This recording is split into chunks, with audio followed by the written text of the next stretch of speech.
नमस्कार दोस्तों, मेरा नाम है मनोज ठाकुर और आप देख रहे हैं the news insider. The news insider में हम बात कर रहे हैं पवन चोपड़ा की।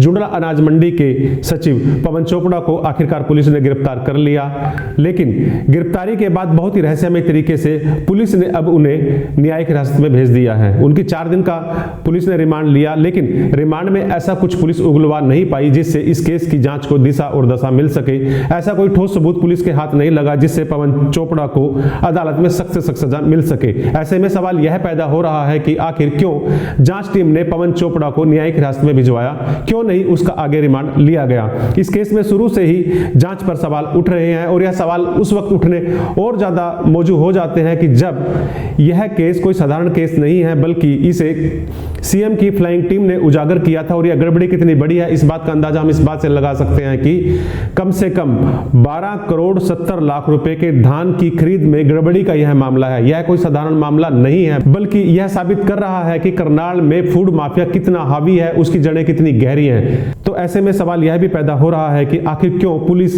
इस माफिया की जड़ तक नहीं पहुंच पाई। क्या अकेला पवन इस घोटाले या गड़बड़ी को अंजाम दे रहा था, या फिर पवन के पीछे कुछ ऐसे बड़ी शक्तियां थी या कुछ ऐसे बड़े अधिकारी थे जिसके दम पर पवन खुला खेल चल रहा था। बताया यहां तक जा रहा है कि पवन को विभाग के ही कुछ सीनियर अधिकारियों का संरक्षण प्राप्त था और यही अफसर थे जो अभी तक पवन को बचाने का काम भी करते रहे। और शायद यह भी एक कारण है कि जब सीएम फ्लाइंग ने इस मामले को पकड़ा था, इसके बाद 22 दिन लग गए पवन को गिरफ्तार करने में। 22 दिन के बाद पुलिस ने उसे गिरफ्तार किया और 4 दिन का उसका रिमांड लिया, लेकिन 4 दिन के रिमांड में भी पुलिस ऐसा कुछ नहीं जुटा पाई जिससे इस केस को दशा और दिशा मिल सके।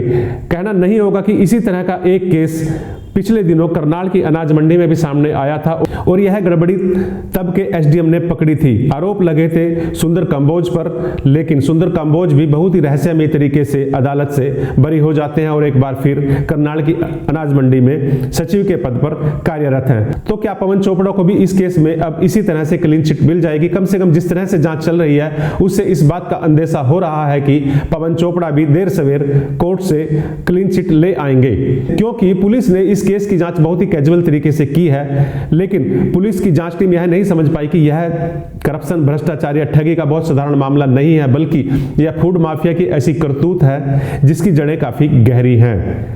क्या अकेला पवन चोपड़ा 12 करोड़ 70 लाख रुपए का घोटाला कर सकता था? आखिर किसके दम पर उसने इतना बड़ा घोटाला किया और वह कौन व्यक्ति था? क्या उस अधिकारी की छानबीन या उस अधिकारी की पहचान करना जरूरी नहीं था? और इससे भी बड़ी बात यह है कि अभी तक खाद्य आपूर्ति विभाग के इंस्पेक्टर और सब इंस्पेक्टर को पूछताछ में शामिल नहीं किया गया। पुलिस की जांच टीम ने आज बताया कि खाद्य आपूर्ति विभाग के इंस्पेक्टर और सब इंस्पेक्टर को जांच में शामिल होने के लिए नोटिस दिए गए हैं, लेकिन क्या नोटिस देना काफी है? अभी तक क्यों नहीं पवन को और खाद्य आपूर्ति विभाग के इंस्पेक्टरों को आमने सामने बिठाकर इस मामले में पूछताछ की गई? इससे भी बड़ी बात यह है कि धान का जो घोटाला किया गया, क्या वह धान खरीदा ही नहीं गया था? अगर धान खरीदा नहीं गया था तो इससे साफ हो जाता है कि धान की फर्जी खरीद दिखाई गई और फर्जी खरीद में अकेला पवन इतने बड़ी गड़बड़ी नहीं कर सकता था। उसके साथ किसी न किसी स्तर पर खाद्य आपूर्ति विभाग के अधिकारियों की भी मिलीभगत रही होगी। और यदि दूसरी बात, धान खरीदा गया और वह धान राइस मिलर तक नहीं पहुंचा, राइस मिलरों के गोदाम में नहीं पहुंचा, तो रास्ते में वह धान गया कहां? यानी कि कहीं ना कहीं धान या तो किसी दूसरी किस्म का खरीदा गया और इस धान का भुगतान सरकारी फंड से कराया गया, सरकारी अनुदान से कराया गया, या जो राशि केंद्र की तरफ से धान खरीद के लिए मिलती है उस राशि से इस धान का भुगतान किसानों को कराया गया है। तब भी यह बहुत बड़ा मामला है। अब जिस तरह से पवन चोपड़ा को न्यायिक हिरासत में भेज दिया गया, तो इससे यही लग रहा है कि कहीं ना कहीं अब इस मामले का पटाक्षेप करने की कोशिश हो रही है। अगर इस केस की ईमानदारी से और निष्पक्ष तरीके से जांच होती तो कई ऐसे राजफास होते जिससे कहीं ना कहीं किसी न किसी स्तर पर खाद्य आपूर्ति विभाग के अधिकारी और मंडी बोर्ड के अधिकारियों की भूमिका भी सामने आती। जानकार तो यहां तक कह रहे हैं कि इस केस की जांच विजिलेंस या फिर सीएम फ्लाइंग टीम के ही नेतृत्व में की जानी चाहिए थी, जिससे सच सामने आ सके, क्योंकि सीएम फ्लाइंग टीम ने बहुत ही मेहनत से, बहुत ही बारीकी से जांच करते हुए इस स्कैम को पकड़ा था। सीएम टीम ने बहुत ही कुशलतापूर्वक तरीके से काम करते हुए इस गड़बड़ी को पकड़ा और इस गड़बड़ी को पकड़ने के लिए टीम ने मुस्तैदी से काम किया।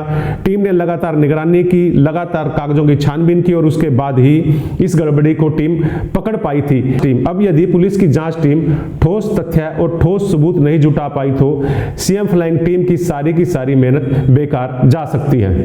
धान खरीद की गड़बड़ी का यह मामला बेहद संगीन मामला है, क्योंकि यह मामला फूड माफिया से सीधे जुड़ा हुआ है। हरियाणा की ज्यादातर मंडियों में हो यह रहा है कि उतना धान मार्केट में नहीं आता जितना धान मार्केट में दिखाया जा रहा है, और यह गड़बड़ी मंडी में गेट पास काटने से शुरू होती है, यानी कि धान की फर्जी आवक दिखाई जाती है और इसके बाद इस धान को कुछ आड़तियों के साथ मिली भगत करके फर्जी तरीके से फर्जी दस्तावेज तैयार करके राइस मिलरों को अलाट कर दिया जाता है। धान खरीदने के लिए केंद्र सरकार की ओर से पैसा राज्य सरकार की एजेंसियों को मिलता है, और यह पैसा सरकार इसलिए देती है ताकि किसानों को सामाजिक सुरक्षा मिलती रहे, ताकि किसानों को एमएसपी का लाभ मिलता रहे। लेकिन हो यह रहा है कि इस तरह के घोटालेबाज या इस तरह का फूड माफिया किसान के नाम पर आने वाले इस एमएसपी की राशि को डकार जाता है। यह भ्रष्टाचार यहीं खत्म नहीं होता, बल्कि इसकी अगली कड़ी यह है कि अब भ्रष्टाचार करने वाले अधिकारी और मिलकर बिहार, यूपी और राजस्थान से बहुत ही सस्ते दाम पर चावल लाकर और वह चावल एफसीआई को सप्लाई कर देते हैं। एफसीआई का यह चावल दोबारा से फिर इन राज्यों में बीपीएल को बांटने के लिए भेज दिया जाता है, लेकिन यह चावल बीपीएल तक पहुंचता ही नहीं। रास्ते में ही इस चावल को फिर से खरीद कर राइस मिलरों तक पहुंचा दिया जाता है, और यह सिलसिला साल दर साल यूं ही चल रहा है। सरकार की हालांकि पूरी कोशिश है कि इस भ्रष्टाचार पर रोक लगे, लेकिन इसके बावजूद भी कुछ ऐसे भ्रष्ट अधिकारी हैं जो इस भ्रष्टाचार को रोकने के बजाय इसे और ज्यादा बढ़ावा दे रही है। सरकार जितनी सख्ती कर रही है उतनी ही ज्यादा भ्रष्टाचारियों की फीस बढ़ती जा रही है, भ्रष्टाचारी मोटा मुनाफा कमा रहे हैं, और चाहकर भी सरकार इस करप्शन पर, इस फूड माफिया पर रोक लगाने में कामयाब होती नजर नहीं आ रही है। बहरहाल आप इस मामले को किस नजरिए से देखते हैं, कमेंट करके बताइएगा।